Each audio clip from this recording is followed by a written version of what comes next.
યોનિઓની ભયંકરતા. શ્રી જીવ વિચાર પ્રકરણ ગાથા 49. કાલે અણાઈ નિહણે જોણી ગહણમ્મી ભીષણે ઇત્થ ભમિયા ભમિહિંતી ચિરમ જીવા જીર્ણ વયણમલહંતા. શબ્દાર્થ જાણીએ.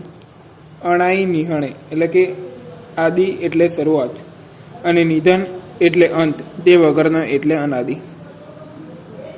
નિધન એટલે કે આદિ અને અંત વગરના. કાલે એટલે કે કાળમાં. જોણી ગહણમ્મી એટલે કે યોનિઓએ કરીને ગંભીર. ભીષણે એટલે કે ભયંકર. ઇત્થ એટલે કે અહીં આ સંસારમાં. ભમિયા એટલે કે ભમ્યા. ભમિહિંતી એટલે કે ભમશે. ચિરમ એટલે કે લાંબો વખત. જીર્ણ વયણમ એટલે કે જીન વચન. અલહંતા એટલે કે ન પામતા.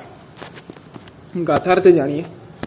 જીનેશ્વર પ્રભુના વચનને નહીં પામેલા જીવો યોનિઓથી ગહન અને ભયંકર આ સંસારમાં અનાદિ અનંત કાળ ઘણા વખત સુધી ભમ્યા છે અને ભમશે.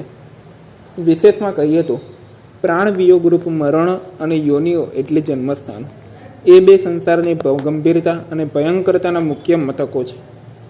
એવા ભયંકર સંસારમાં અનાદિથી જીવો ભમે છે. તે ભમવામાંથી બચવાનો ઉપાય જીનેશ્વર પ્રભુનો ઉપદેશ જ છે. જ્યાં સુધી એ ઉપદેશ સાંભળ્યો ન હોય, તેનો સાર સમજ્યા ન હોય અને તે પ્રમાણે આચરણ કર્યું ન હોય, ત્યાં સુધી તે ભયંકર સંસારમાંથી છૂટી શકાતું નથી અને અનંત કાળ ભમવો પડે છે. માટે જો તે રખડપટ્ટીમાંથી છૂટવું હોય તો પ્રભુના ઉપદેશને અનુસરવું. આ સિવાય બીજો કોઈ ઉપાય નથી.